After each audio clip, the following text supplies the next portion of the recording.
বাবু mobile দেখবে তারা গাছে তোর মাইকে তুই ধরিস না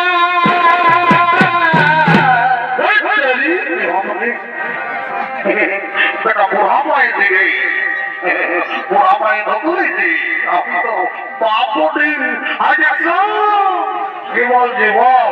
দেখবে তারা গাছে তোর মাইকে তুই ধরিস না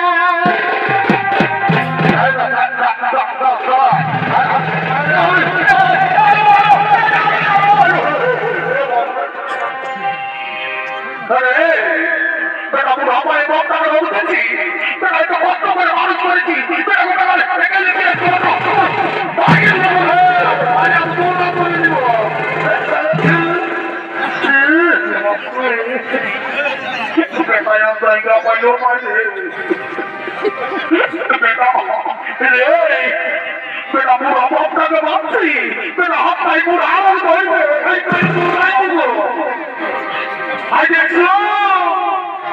কি বলছি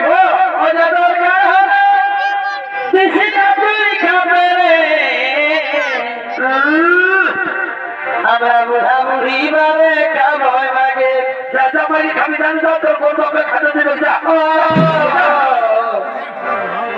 বুড়া বুড়ি মারে কাময় মাগে রাজা বাড়ি খাবি আমি কোন বলি নাই করো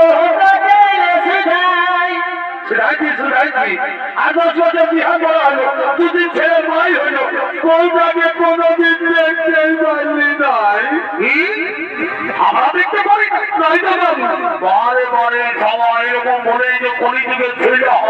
তারা বহু বদনাম সহ্য করতে পারে নাই আমরা সুখা সুখা ভাব খাই আর বউটার জন্য আমরা পেশার দোকানে করে ডাইল করে দিই সাইকেলের ডাইল করে দিই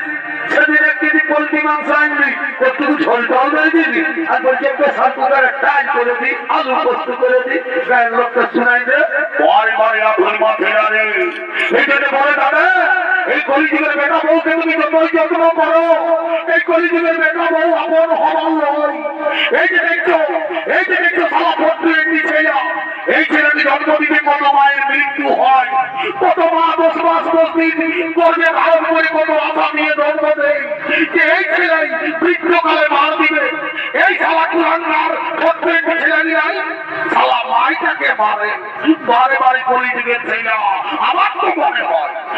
তো মনে হয় আজকালের এই ভর্তি ছেলেগুলাকে মনে হয় মায়ে বাপে নাই জন্মাই গো কি আর আগে বহু গিলাই জন্মা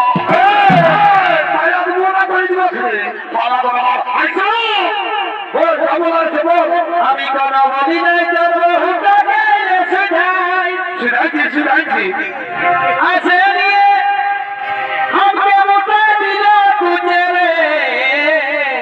বেশ করেছে ভালোই করেছে ভালো করেছে নয় বৃদ্ধ বাপটাকে বাড়িয়েছে আর দেখছো বড় একটা 3 বছরের ছেলে আছে এখন খুশি ঘর বাইরে আছে পরে দেখবি যখন বড় হয়ে জোয়ান হয়ে তোকে মোটা দাঁড়িয়ে খাই মারবে সেই দিন বুঝবি যে এই বৃদ্ধ বাপের কথা আইসো বল আমার সোনার মানে কি থাকিস দুধে বাপে ও সোনার তুই সোনা থাকিস দুধে বাপে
জয়ী হো।